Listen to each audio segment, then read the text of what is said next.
believe these things until you see them real life. You hear that air raid siren, you hear bombs going off, and you're like, because how many things have you seen on World War II, World War One, at school, everywhere, where you hear these things in films? From your granddad and all that sort of stuff. And then you're thinking, that's actually it. And like you said, they've got them over here. Yeah, we've got them. Yeah. Just never had. Yeah, I mean, they would have used them back then, wouldn't they? No, yeah, 100%. They're the same ones. That's not like a new thing, is it? No, I don't think. Well, relatively new, but nothing. Not majorly, I don't think. It's not. How many do you reckon there is? Do you know what I mean? Like, how far would you have to have them apart for it to make sure, like, what area gets covered? A lot of them, when I were there, seemed to be very, I don't know, far away, but not, you could hear. Still loud as fuck, though, isn't it? Oh, yeah. Still loud. Still, I reckon there's one in Bury, for example, where we are now. I reckon if something... You don't think you could hear the one from Manchester?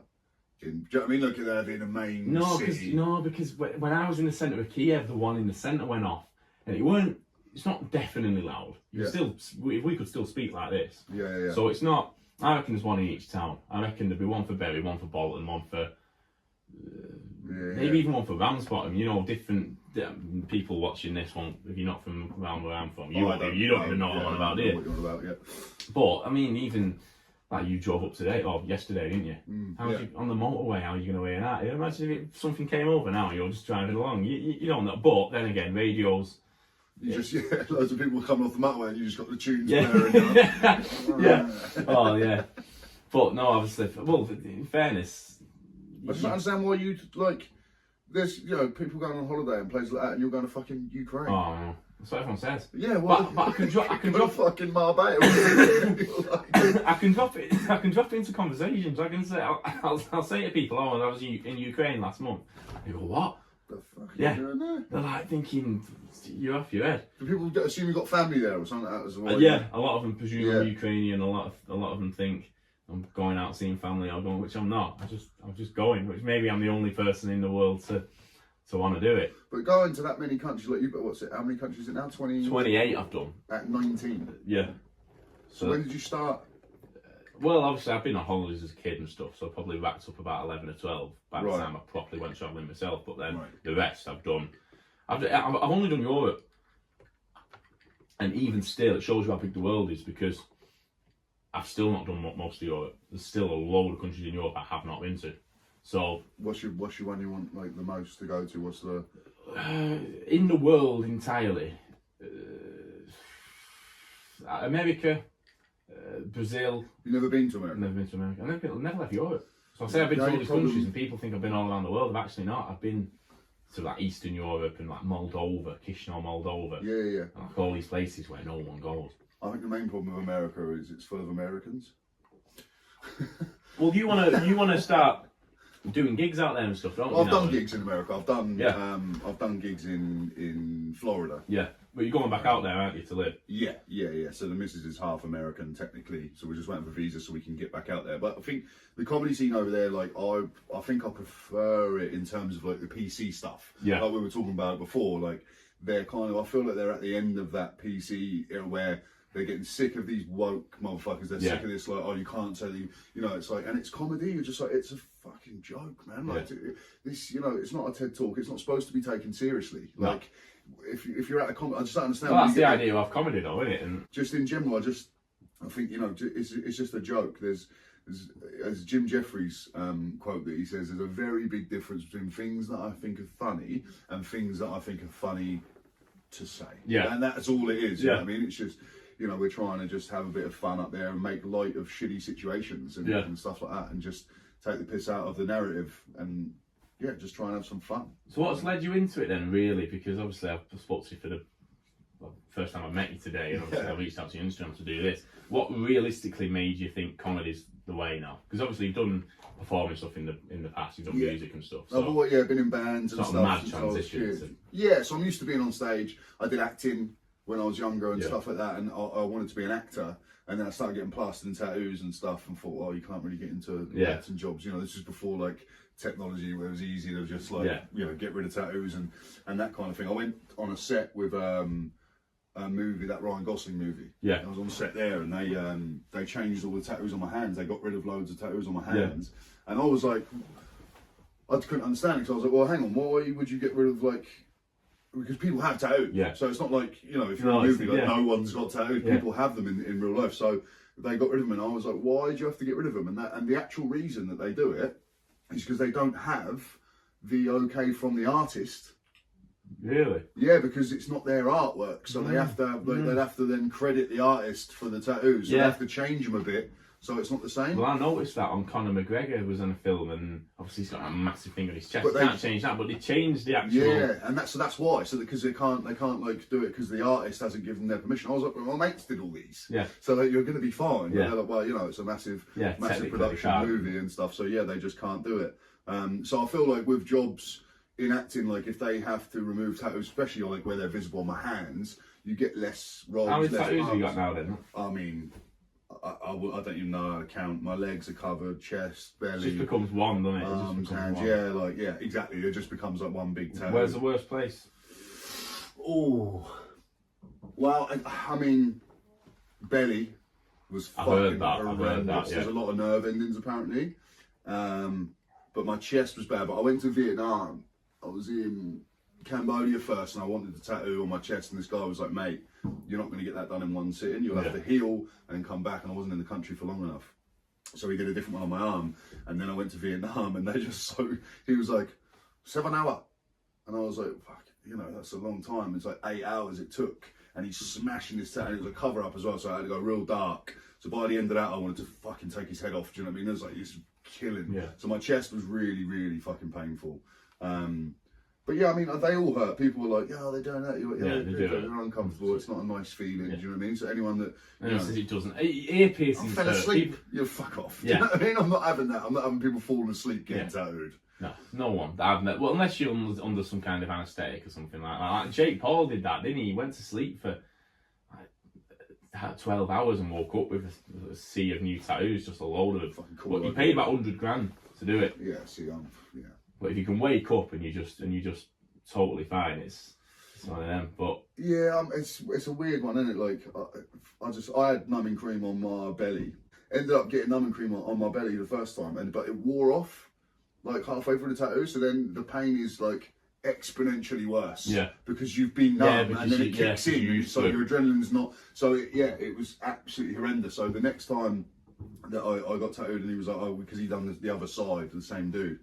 And he was like, do you want to do that? I was like, nah, I'd rather just know what it's going to feel like and just get through it. Yeah. I feel like it got so much worse. But I think one of the worst tattoos actually like inside your arm here, like under here. I felt that. Fucking horrible. Yeah. No, it's not good. That. It's uncomfortable. It's weird that you put yourself through it. Yeah, it's the only way to achieve it, though, isn't it? But it's like, you know, what it's just pictures, and you sort of think, what? Because people are like, oh, what? You know, because you get tattoos, and I get a lot of people ask me like, what do they mean? You know, and like at first you try and get a few tattoos where you're like, oh, this is a bit of me. This is this is me. Like, oh, you know, this means something to me, or you know, I got like a Japanese symbol that said me. My first tattoo, I was like 15. Yeah. I think when I got my first tattoo, my mate's brother had a shop, but. Yeah, like, so I was in school and there was a lot of like hairy fucking, you know, big boys that you're all like developing and stuff like that. And I was like late to develop, let's say, in terms of like stuff like that, you know, like I'm not a hairy geezer or anything like that other than the barnet. But like, yeah, so I was walking, getting changed in PE and like, they all got hair everywhere and I'm like, hey, I got tattoos, man. You know what I mean? I thought I was the boy. But yeah, then both of the ones that I got when I was a kid, I've had covered up since then. Like, so... It's weird, and then once you have enough and you get past a certain point, you're just like, no fucking matter what you stick on there now. If it's a cool little picture, I'm just like, stick it on. It doesn't make any difference at this point, you know. Like, so yeah, I haven't had one for quite a while now, but yeah, I'll definitely be getting some more. I really want my neck done. I'd love to have them, but my missus would probably leave me.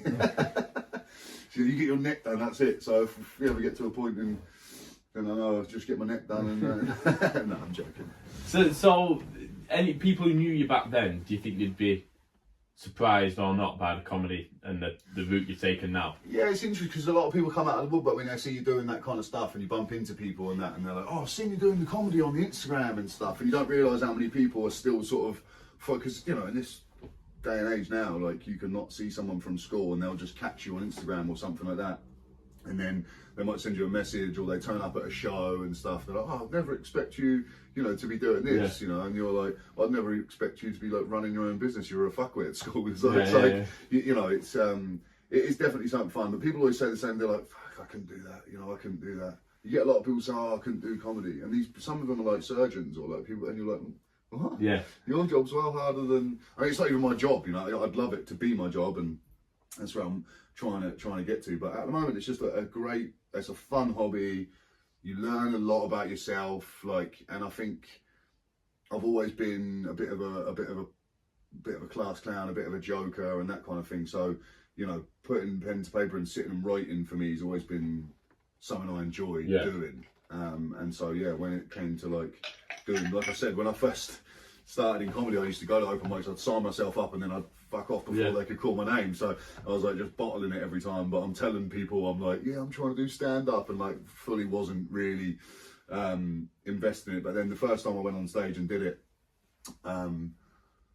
it was such a high, such a buzz. I'd never felt anything like that. I couldn't sleep when I got home. Last night I did a show at the Frog, and you get home and I couldn't sleep for 2-3 hours just because you're so buzzing. The adrenaline's just going so much, and I think I love that feeling. I love that feeling of nervous, being excited. That for me, it's almost like a good anxiety. Does that make sense? Yeah, you know what I mean? It's adrenaline, isn't it? I guess it is. Because you're you're just fully exposing yourself to a group of strangers. It's weird. It's almost, I don't know whether it's something deep down in me that I want affirmation, or I'm but is it like me?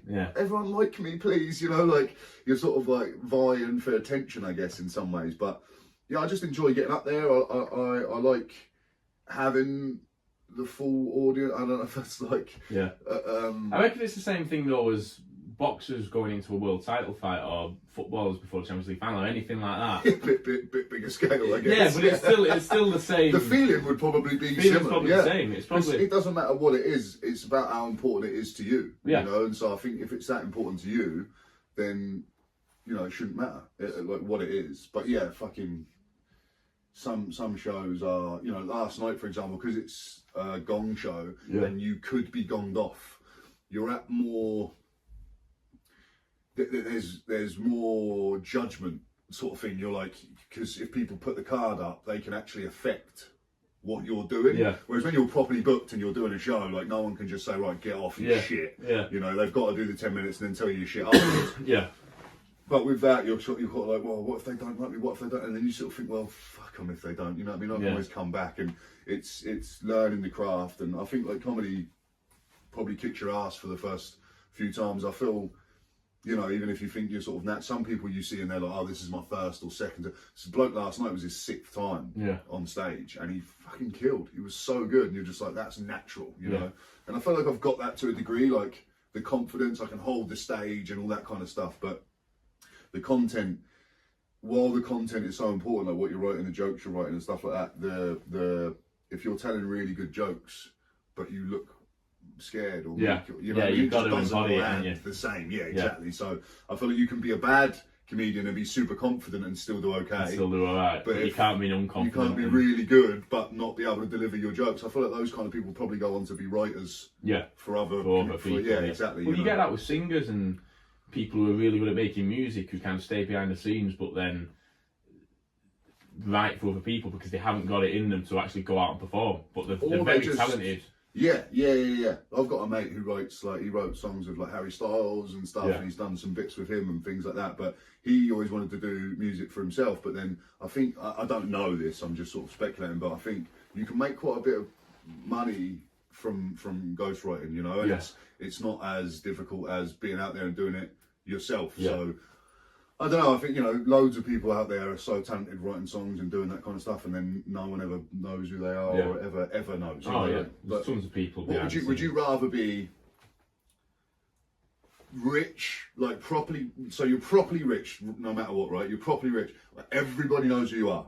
Everybody. Or you're properly rich. You're doing something that everybody knows about, but you're not the face. You're like a writer or a producer or something. What would you rather have? I'd take being properly famous without the money over over the latter that you said. But you can't have that. You can't be famous and not have money, can you? Well, yes, but that's just to emphasise how much I want to be famous. Or something that's like 100%. Murderers are not famous, but they've got no fucking money. Yeah.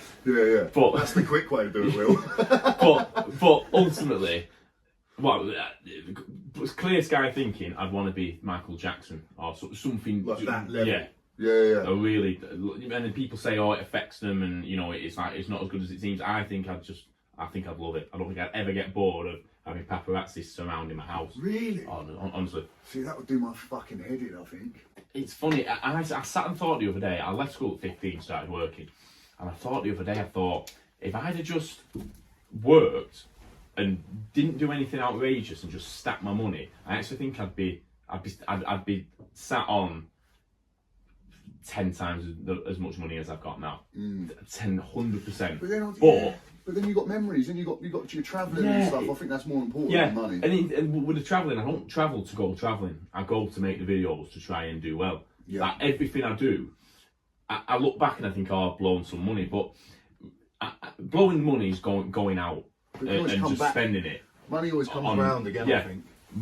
Every penny I spend is going away trying to make videos, buying them signs to make podcasts, buying motorbikes to make videos about. Everything I do is has a means to an end. Thought out for content. I'll never just go and spend money on meals and I'll never go and spend just on stupid things. I don't do it. I can't part ways with my money if I don't think it's bringing something back towards what I'm doing. Still young, you still got time. Yeah. I mean, I was like, when I was in Australia, I was earning fucking ridiculous money. I had so much money saved. Yeah. And I probably lost about 100 grand on the stock market just mucking around because I was playing it with people that had so much more money than me. And so, you lose it. And then I used to think that I was sort of defined by how much money I had. I used to think that people, I'm very much like that. People used to think, what people think of me was how I validated myself. And now, and I think comedy's massively helped me with that. Like, I don't really give a shit anymore. I'm a lot more comfortable in who I am, and so if people don't like it, I'm like, well, I used to have like loads of. I used to own a bar. Yeah. And so when you own a bar, you've got loads of friends. Yeah. Oh yeah. And they're just. And so when I didn't have the bar anymore, a lot of people from my life kind of disappeared. Yeah. So and then as I found that working in bars. Yeah, because people are afraid they want, be sort of sad. Yeah. Or they bring a date in, they're like, oh no, the geezer. Yeah, shaking my hand. They look like the boy, well, how are you, mate? You know what I mean? Like, I think I've met you once. So showing off or whatever. But once I got a bit older, my friendship circle kind of shrunk, I think. And when I moved away, a lot of my mates then wouldn't call me, I wouldn't speak to them and all that kind of stuff because you're not, out of sight, out of mind. And so now I've come back 6 years later and like I don't really see a lot of the boys that I used to see because they've got their lives, they've got kids, they've got, so you just don't really, so your friendship circle gets a lot smaller. Yeah. But I feel like the quality, goes up a bit more in those, not the people, but the relationships at least, the quality gets a little bit better, a little bit more wholesome as you get older, less partying for sure and stuff. Yeah, it's funny, I've never really, I never had a normal.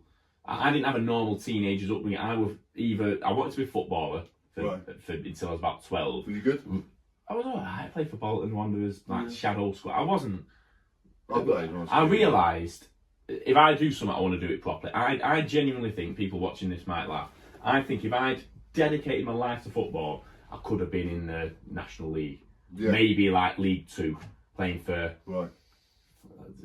Dagenham and Redbridge, someone like that. But what am I going to do? Play for 20 years and you've still not got any money, and I want to. So when I realised, if you're not at that level, it's like you're. When I got to 12 and thought, look, I'm not going to be playing for City or Chelsea or even Palace or someone like that. I thought, what do I do here? And that's when I started YouTube. I started YouTube at 12, so I was always doing. So I weren't interested in anything that wasn't progression. Like I've always, that's why I've always not. I don't want to say I've got no friends like because I'll chat to anyone. But I've never had a friendship group. I've never had people. I've never been part of a proper friend going to parties, going to going out with girls. I've never done it because I've always been. Those sacrifices often lead to some level of success, right? It's honing your craft and concentrating. For me, it's not even a sacrifice. It's just what I want to do. I just want to forever progress towards, I don't even know what, because it doesn't end. It can't end. No. There's always something. I want to be 80 odd still working. Well, it's like the whole thing. Like I like the idea of like the destination you're headed to. Like if you're in a car and you're heading to that destination, somewhere you want to get to, the destination itself's not important. No. Right? Like because you don't know. So if you're driving at night time, the only thing that matters is what the headlights are lighting up. Yeah. It's just that little section, and then when you get to there, the headlights are lighting up the next part. And you just keep going and going. Yeah, and I have to remind myself of that a lot, because a lot of the time I'll lie in bed thinking, right, 2 years I'm out of this money, I can do that, I can do that, I can do that, crypto will go up, I'll do. And are you into your crypto? Yeah, I am. What's happening now? It went up, and now what's that geezer's name? Gary something. He's like the committee or the main geezer at the SEC.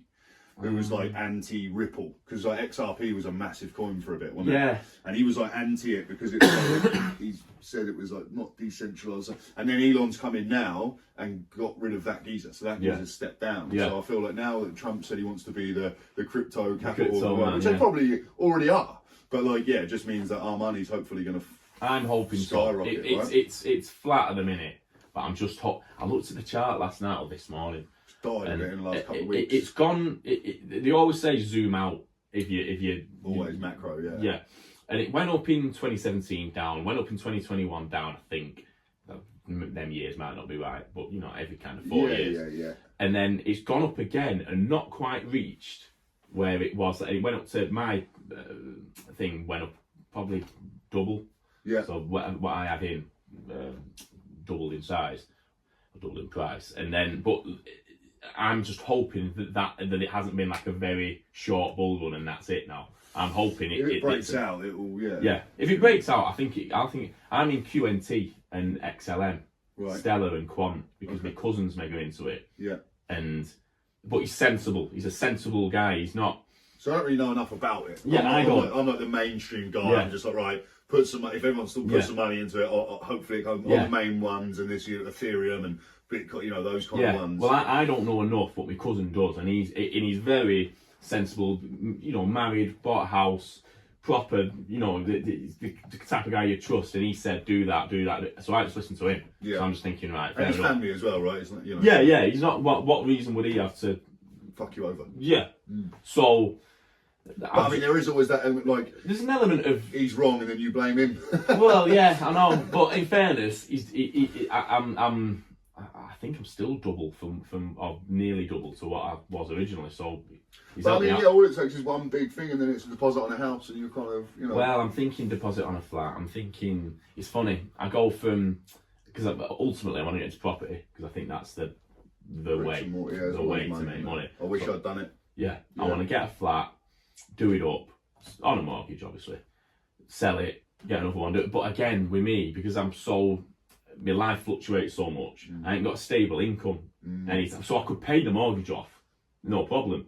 But they need records of you.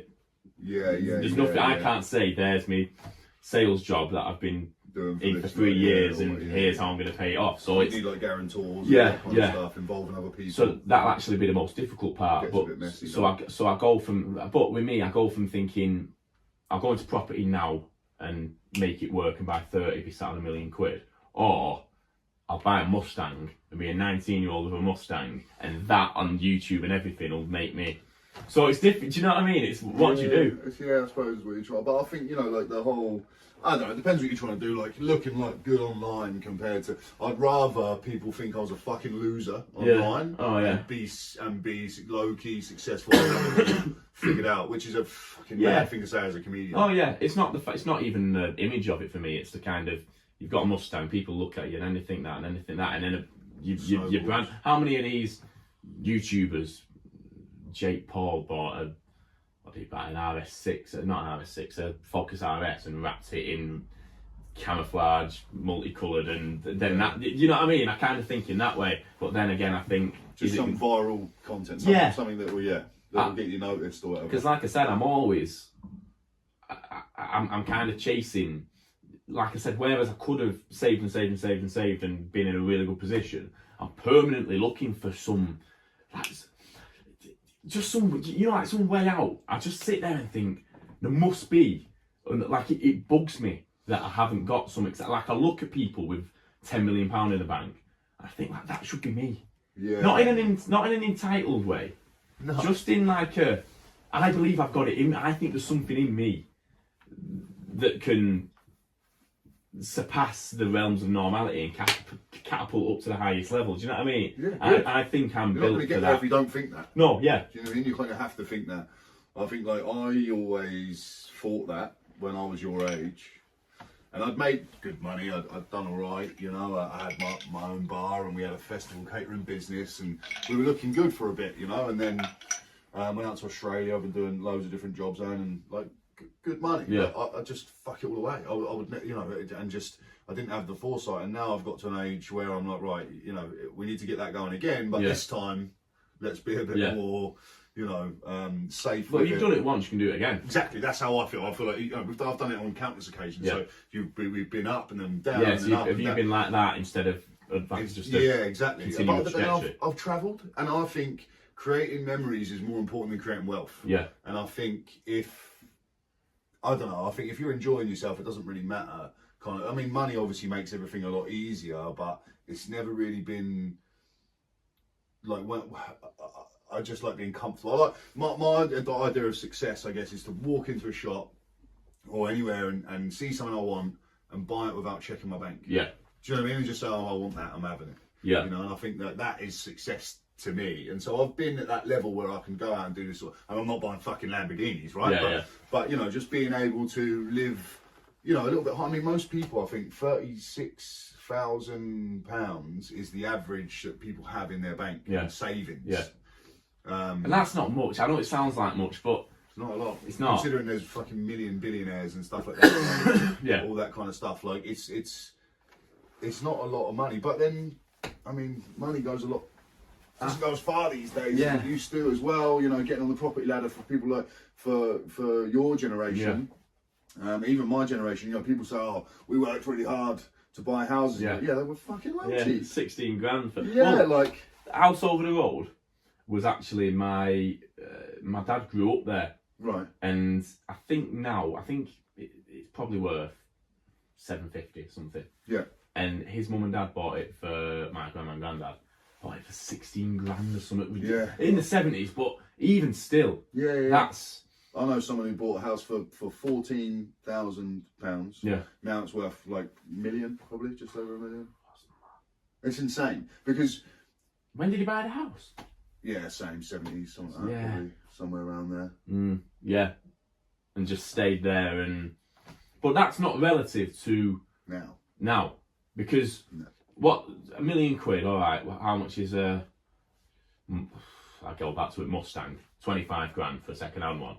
You weren't getting a Mustang back then for £100. Yeah, but Mustangs don't make you any money either, is it? You know. No, but I mean, if you're talking a Rolex, anything, if you're talking the relative price of if that house is worth $1 million now, and you buy a Rolex Daytona for 20 grand, you weren't getting a Rolex back then for what would the equivalent of that be compared to like 100, 250 quid or something. It weren't going to happen. So clearly houses have shot through the roof. Yeah. My mate had an old Mercedes, you know, the S-Class, the like 1980s one. Yeah. And back in the 80s, it would have been about 250 grand. Yeah. You know, and now it's not worth anywhere near that. But But some go through the roof, don't they? Some if they're antique or I don't know. I don't know much about sort of cars or what they're worth and stuff like that. But. Yeah, the only thing with cars that the cars that go up typically are like GT3 Porsches. Are there cars that go up in value over time? Yeah. And you don't drive them, right? You leave them in the garage or in the quilt. It's just how rare they are. So like a GT3 RS. Yeah. Is that the Porsche? Yeah. It's like the best. It's the fastest production car. I don't. Well, they've got the 918s and all the like hypercars and stuff, but the ones that like they've got GT3, GT2 RS, and they're like the proper. You see 911s, and they're just like they're the race car version pretty much. You can't move the seats. The seats are like this, no back seats, anything like that. But you can't even buy it. You could have 10 million quid in the bank. You go to Porsche and say I want a GT3. They say no chance. Or put you on a waiting list for 10 years. It's. Do you reckon they had a conversation in Porsche when 9/11 happened? Like, I've always thought after a terrorist I've event. always thought that, you know. I actually asked my dad that years back. I remember saying, "Do you reckon Porsche?" Said, "Yeah." Because 9/11's been going for years. My granddad had one in the 80s or Yeah. whenever. You know, they've always been. It's always been 9/11. But I reckon they did sit there and go. The same with Corona, the beer. Corona. Company, Well, yeah, but didn't their stock go through the roof? Did it? I don't. Or it either went up or went down. But I heard something about it. I think it would have been good if they did like a case of beers, like 19 case of beers. Yeah, Corona something like that, 19 or something. And that would have been an amazing marketing campaign for them. But I saw a video of some bird pouring Corona beer down the sink. The fear of the, you know what I mean? There's just so many fucking oxygen thieves in this world. Yeah, that's probably just a. It's got to be a fake video. But I wouldn't put it past people to be that stupid either. No, I wouldn't actually. I wouldn't, because, like you say, the things you just see knocking about online and Corona beer, but that's a part. I'm glad you brought that up about Porsche, because I always thought it. Yeah. Literally, always thought. It is sort of connected to the brand, whether you like it or not. It's I don't know. But like then when you're like advertising online and stuff like that, would you get like no traction on things that have 9/11 in them because all your videos get bloody, what do you call it? Lost. No, when they you know, they'll transcribe. What's the word when they fucking troll your video, like because they'll like check for the content of the words you're using, matching the words in the title and the I'm sure it kind of. I don't know. If it's got Porsche 911, you kind of. Hasn't seemed to slow down. Porsches are amazing. Porsches they're so boring, they're brilliant. Like they're perfect. Like a Lambo, which is mental. Well, I've heard about like supercars. People like I've got friends that have you know bought like nice cars and stuff. They've always said that like Porsche, the customer service is like above and beyond others and things like that. But then I know a bloke who bought a Ferrari just so he could go to the meeting at the end of the year with all the other people that have bought one, because it's a networking event where you can meet like millionaires and billionaires and stuff like that. Yeah. You know, like I don't know. Talking of networking, you brought it up this morning when you turned up, Frankie Kokoza. Oh, so it just met him in Australia. I met him at my bar years and years ago. Is that Sydney? No, that was in Pompey, in Portugal. Oh, really? Where I met him. He'd come down with one of my mates, and then never saw him. And then I don't know how I met him again, but I met him out in Australia. Not sure how it come about or whatever, but yeah. And then he was out of work for a little bit, and he just needed something to do a job. We had him in working with us, and he was fucking so good at talking to people. He's such a laugh, you know what I mean? Like we thought he could go really far, but he's just not bothered about that sort of thing. He's not that sort of bloke. He's super chill. Yeah. How old is he now then? Because I remember when did he go on? Years ago when he was on X Factor on it, but I was a kid. I was probably 6 or 7, and I thought he was the coolest guy in the world. Yeah, he did. That's how that come up, right? You said about Big Brother, and he went on there and that, and yeah, it's just it's weird because he's not. I don't know. When you saw him, but he's obviously grown up a lot. Yeah. So, but he's a great bloke. He's a great laugh to be around. He's always full of energy. Yeah, so, you know what I mean? The life of the party when you're out and stuff like that. He's a good lad. It's funny with him now. He's got his kid. He's all settled and stuff. He's a proper dad. Do you know what I mean? He's doing it's good. Yeah, but I remember the weird thing now is when I look back, he was my age when I was looking at him thinking he's the coolest guy in the world, and then but I'm now him. Do you know what I mean? I'm in the same. I'm not being funny. Maybe how long have I got? You're 35, aren't you? 16 years. I'll be looking back on this podcast thinking I'm your age now, and you'll be 51. Yeah, when I was 18, 19, we all went to. How old was it? No, I must have been about 20 when I went to Australia for the first time. Yeah. We went to work out there and stuff, and that was a massive thing for us, because it wasn't just me that went. Like you go to these places on your own, right? You just shoot off and go. That's fucking more incredible. We went like there was like 5 of us. Yeah, we're all pals. We all got a job doing the same things we were doing sales here. Yeah, and knocking doors for a job, As much as people hate those people, we were making fucking good money. For like 18 years old, I was on $1,000 a week, and I just couldn't believe it. Like, so where can I? Oh, you're great in sales just because of the way you are. But like, I knew people like Jedis, you know what I mean? Like that would literally, they're almost like knocking on someone's door, and it's almost like they're like, and they're signing, like they're not speaking at all. Yeah. And I feel like sometimes when you're quite intense, and you can, I think you can command a room. Yeah. With silence just as much, you know what I mean? Silence is a very delicate, very delicate thing. It's the only thing that breaks when you say it, you know? I know, it's funny. But yeah, we were doing sales, we'd always done it, and so we went out to Australia. We already had the job before we got there. Yeah. So we just turn up, they've got us in a hotel, they're sorting us out, and then we get to travel around the whole of Australia and seeing like loads of different sort of types of people. I remember getting to Australia once, this bloke knocked on his door, and he answers, he's like, and you blokes give me the shits, eh? And I was like, what?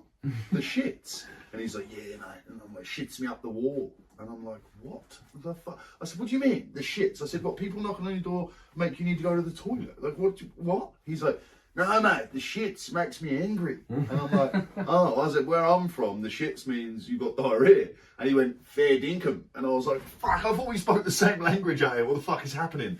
But like, they're just such a fucking funny bunch of people. I've been told I look Australian, obviously it's my hair in it. But I get said, you Australian surfer? I remember. Well, you got the blonde and that. That's what I mean. I get it quite a bit, but I remember one of the pubs I worked at, it's like an old country pub, and it was like, I think it was Friday, like late Friday.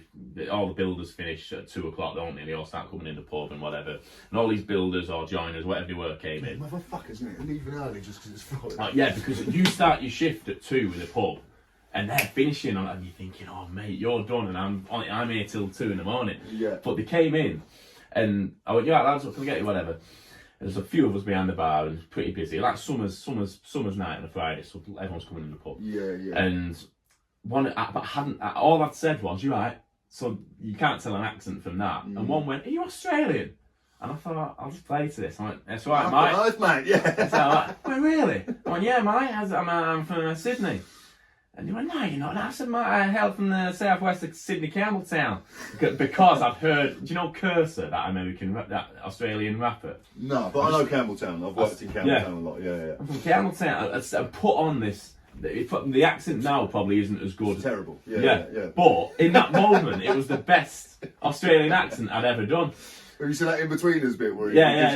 It's that was me. Yep, because he only says a couple of words and you don't know what he said. Yep, and then he's like, 15 for bloody mate, 1989. So I'm doing Such this. A good bit, yeah. And then they say, no, you're not Australian. I'm like, mate, I'm Australian. It's the worst accent. It's so bad, bro. How did you convince him? Right, I'm Australian. These guys already drunk, right? I don't know what they were. They just turned up. But so I turned around to like the people on the bar. I went, Jess, or whatever. I'm Australian, aren't I? She went along with it. I said to another one, this other girl at work, I said, I'm Australian, aren't I? She went, what? I thought, oh, come on, I had it. And then so what I started doing was, every time I went through the drive-thru at McDonald's, it's just like a laugh. My missus does it. My missus puts an American accent every time she goes through a McDonald's drive-thru. Well, I had on a American, you've seen that American tops over there, you'll see it. Well, yeah, I've got that. I've got an American, it's like that, but a top. And I was filming some drone footage with my cousin the other day, and obviously I'm there with like a full American top on and cowboy boots and stuff. And this bloke walked past, a couple walked past, and noticed that this woman was walking a dog, and my cousin like let on. She's like, when you right, ma'am, I eat it like proper, and she's like, but you wouldn't question it really if you. I guess, yeah. And plus, if your accent's a bit fucking dodgy, you could just say like, I've lived in England for so long that it's a bit fucking all over the place, Yeah. But I mean, yeah, if you're convincing people, did you have them boots when you're convincing your Australian? I had them. I made these out of a fucking diamondback, mate. Have you seen them? Them black one. That's what I had on the other day. Oh yeah, I saw them. Yeah, you got some naughty boots, haven't you? I like my boots. I like Spade would love them. He's proper eccentric dresser. Yeah, like proper. Do you know what I mean? Like he's not just looking at his own wardrobe. But he goes out. This is me dressed quite normal. This is unextreme for me. I'm mostly black and white, man. I don't, my missus always says it to me. She's like, why don't you wear more colours? Why don't you, branch out in outfits and stuff? And I'm always like, I just feel like if you like black, I don't know. I just always, it works for you though, doesn't it? Like you said, you pull the Stone Island thing out your pocket on the stats. That's a fun little bit, yeah. I love doing that kind of stuff. But like, it's the whole like, you know, the way that our sort of talk, like, especially like on the comedy circuit, there's a lot of like introvert people. A lot of them are very like introvert. You know, some of them are quite sort of weird and like not very outgoing, I find, which is mad considering what they're doing. Yeah, I found that with a lot of people have got the persona, the stage persona, and then they just when they come off stage, you talk to them and they're like, and you're like, oh mate, I'm joking, and you think they'd be a proper laugh. Yeah. But a lot of comedians that I talk to tend to be pretty not that funny. Like, there's one comedian that I went to school. He was a year above me, or a couple of years above me. He's doing quite well travelling around doing comedy, Michael Frankland. And like, I've done shows with him and stuff, and he's great, like does compare and stuff like that. But he's one of the guys where once we're like chatting, if we're having a beer at the show and stuff, we'll just be bits, and just coming up with stuff like that. And he's really fun to talk to. Got a bit more of a personality, and he's putting on shows. And I feel like those are the kind of people that go on to do that. And, you know, I'm putting on shows myself and that now because you get more freedom, you know. If I'm like, oh, I want to do 20 minutes, I can put on my own show and I can do that, you know. And selling out shows in my hometown's a lot easier because I know a lot of people from there. But if I was to come up here, my own show, there's gonna be fucking crickets, man. There'll be no one in there. Do you know what I mean? So it's like, I think if you're creating your own opportunities, you're the further away you get from home, the harder it gets. Definitely. And so then you have to get on the circuit and do gigs with all these other people. When it's great to meet them, but yeah, I was very surprised at how many comedians you meet are quite introvert and not really as sort of extrovert or flamboyant as you'd think that they would be for what they're doing. I heard that about John Cleese, you know, Basil Fawlty. Yeah. He was actually quite. I watched a documentary and he was very serious, very. You'd watch the show and think this guy's a barrel of laughs. But he was very serious. Used to write his stuff. Didn't really speak. Spoke, you know, but wasn't the opposite of the Basil you see on in the hotel running around. But maybe you have to be that serious. I don't know. I think some of the comedians that you see like on the sofas, right? So when you're watching like, you know, Graham Norton or Jonathan Ross, Fallon, all them sort of ones, right? Like, they are great storytellers. You know, they've got that personality and stuff, and I feel like that's why they're there. And like, so having that kind of personality, I think, definitely helps. If you're quite introvert and stuff and you do an interview after that, I don't think people would be like vying to get you in for an interview if you weren't fun. It's funny though. I feel like that a mistake some comedians make when I've watched talk shows is obviously they're thinking, if I go on this as a comedian, I need to be funny. But they overdo it, some of them. Sometimes, and you're just thinking, mate, give it a break. It's easy done though, because you're trying to make an impression a lot of time as well.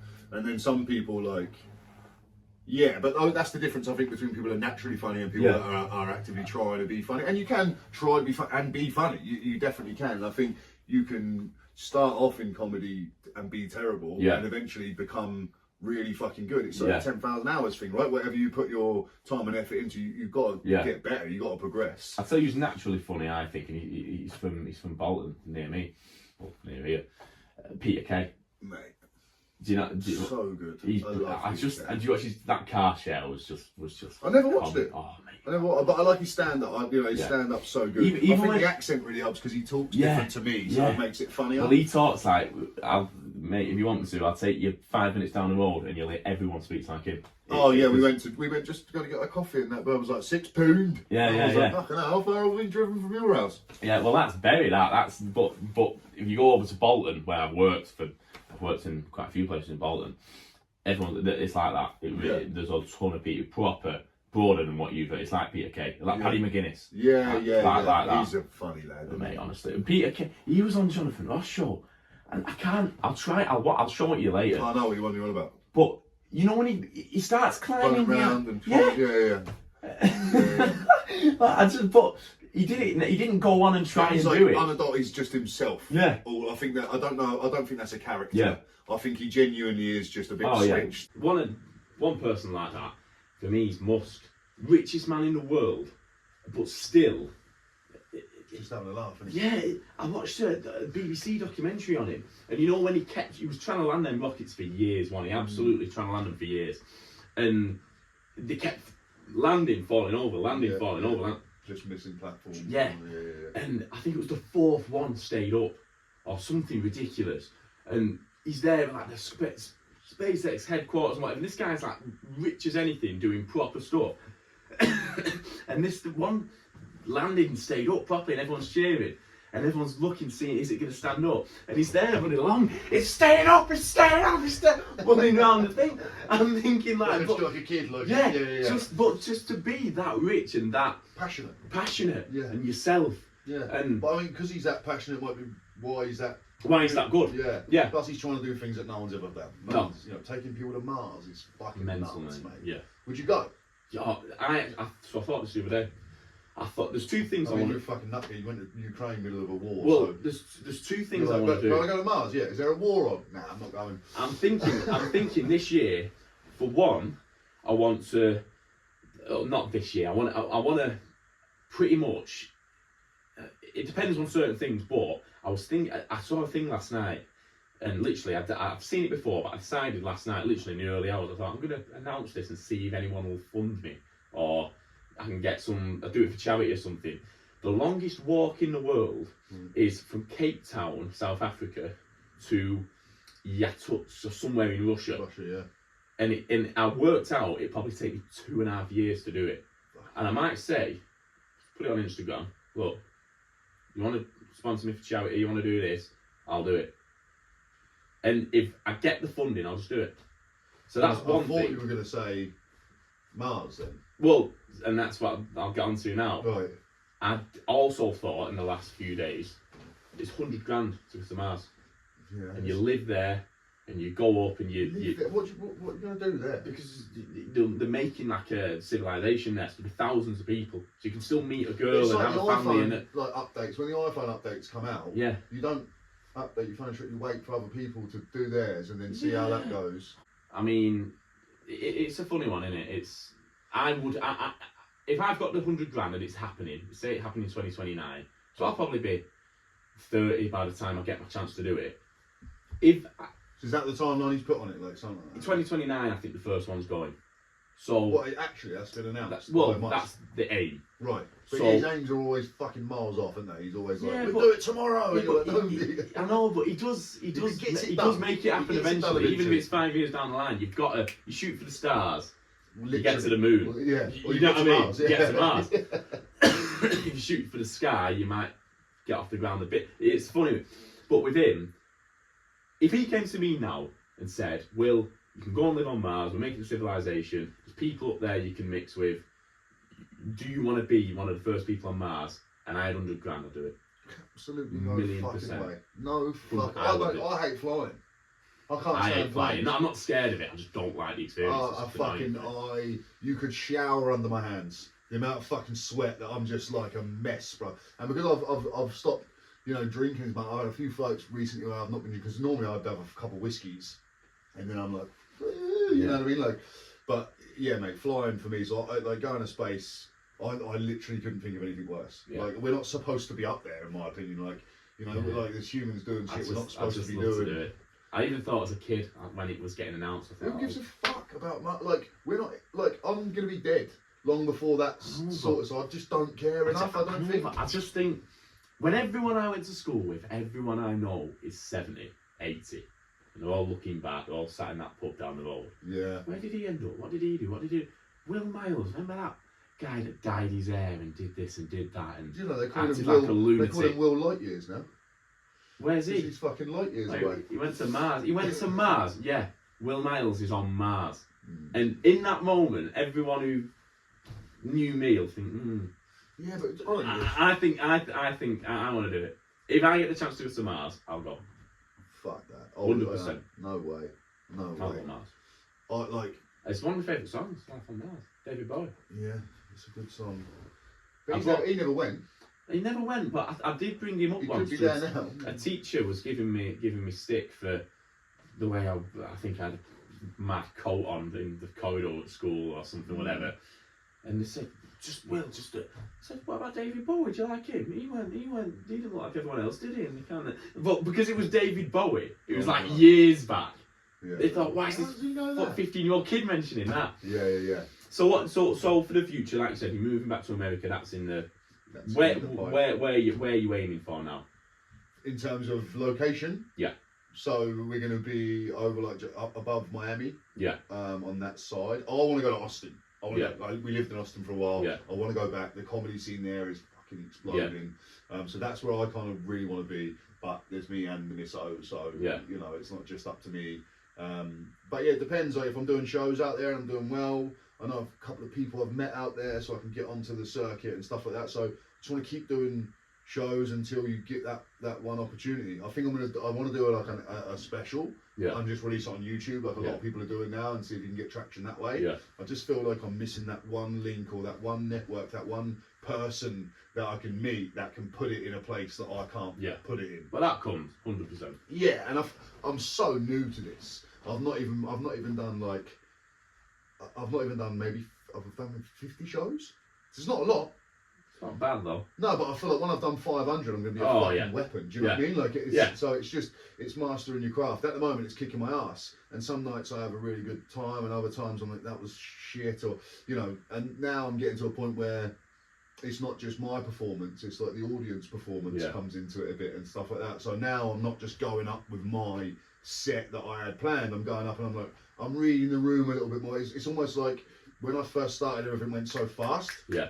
And now everything seems to sort of slow down a little bit. I'm a little bit more in control. I know, like, I've got, you know, I can take my time, take some beats and stuff like that. So yeah, I just wanna keep doing it. I'd love to do some sketches and stuff like that, and get into that kind of stuff. So filming bits like that, and I just want to write for a job, whether it's comedy, whether it's writing for someone else, or TV shows. I'd love to do something in that kind of realm of writing, and writing jokes is super fun, you know, like just trying to make people laugh, you know. And sometimes you write a shit joke and people laugh at you. I laugh so often, I guess. But no, I'm very excited to see it unfold. Obviously, I'll follow your journey. I'm actually going out to Florida this year, I hope. So if I'm out there, if you're out there, I'm sure it'll all be a huge success, and I value you coming on. Appreciate it. No way, so for having me. Chat to you, ladies and gentlemen.